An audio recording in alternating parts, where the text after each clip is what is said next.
ជំរាបសួរពុកម៉ែបងប្អូនជាទីគោរពរាប់អានខ្ញុំហេងវិចិត្ររស់នៅក្នុងទឹកដីនៃខេត្តក្រចេះ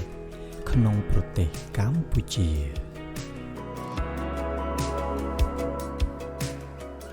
ខ្ញុំនឹងបង្ហាញវីដេអូដំណើរកម្សាន្តទៅលេងស្រុកកំណើតដូចតទៅ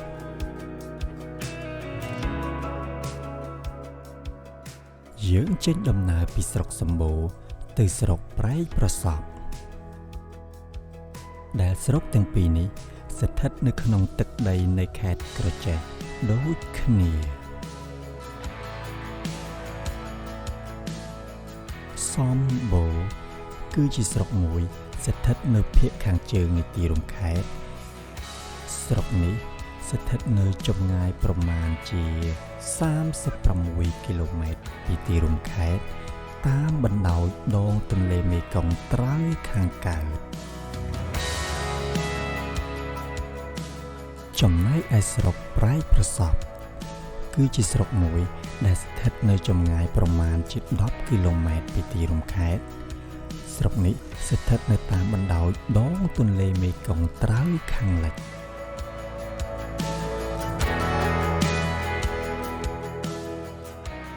ថ្ងៃល្អខែល្អអាកាសធាតុល្អគឺ10វិច្ឆិកាឆ្នាំ2019គឺជាពេលវេលាល្អ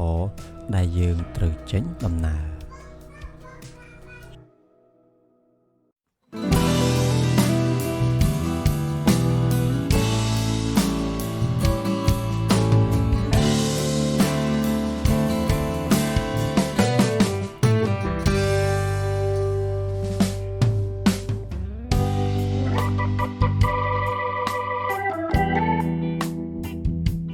ទេសភាពដ៏ស្រស់ស្អាតតាមដងផ្លូវ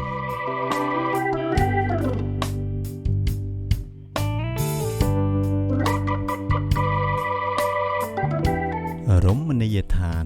ប្រែកកាំពី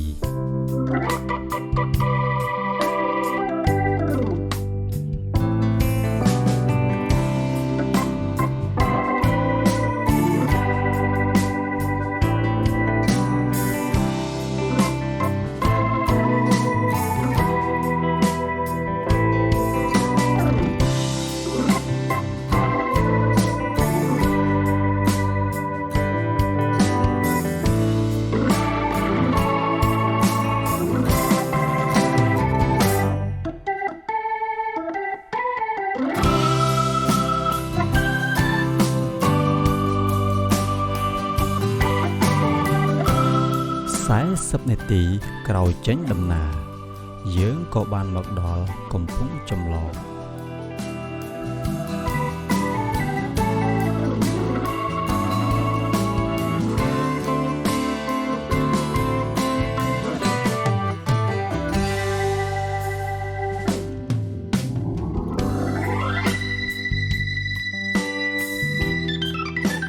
យើងត្រូវឆ្លងទន្លេមេគង្គទៅត្រើយម្ខាងទៀតដែលជាទឹកដីនៃស្រុកប្រែកប្រសប់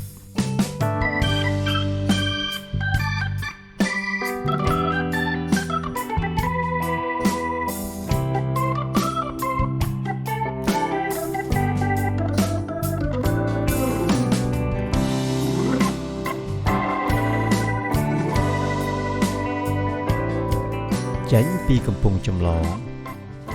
យើងត្រូវបន្តដំណើរ15នាទីទៀត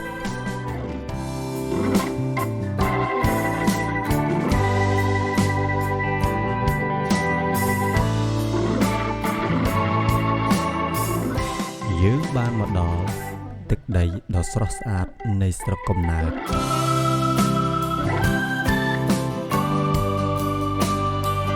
ទីឋានកំណើតដែលជាអនុស្សាវរីយ៍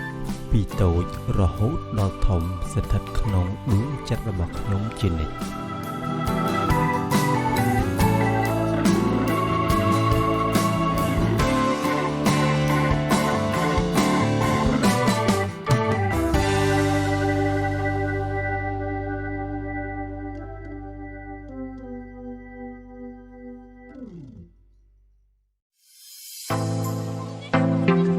ចៅតូចហេងឧត្តមបានមកដល់ផ្ទះជីដូនរបស់គេឧ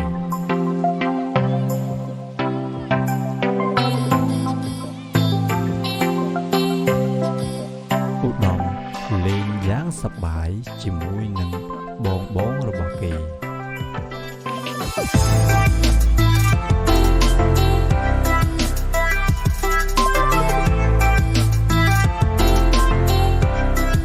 បេសកកម្មទី2របស់យើងគឺ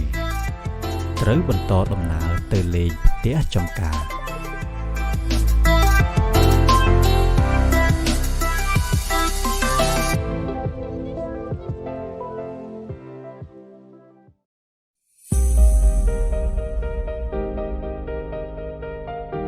ធម្មជាតិដ៏ស្រស់ស្អាតតាមដងប្រឡាយ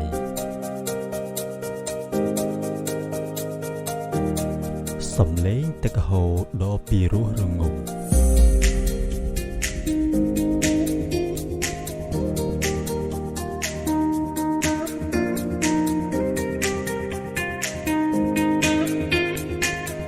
សម្រស់ធម្មជាតិតាមមាត់ប្រឡាយ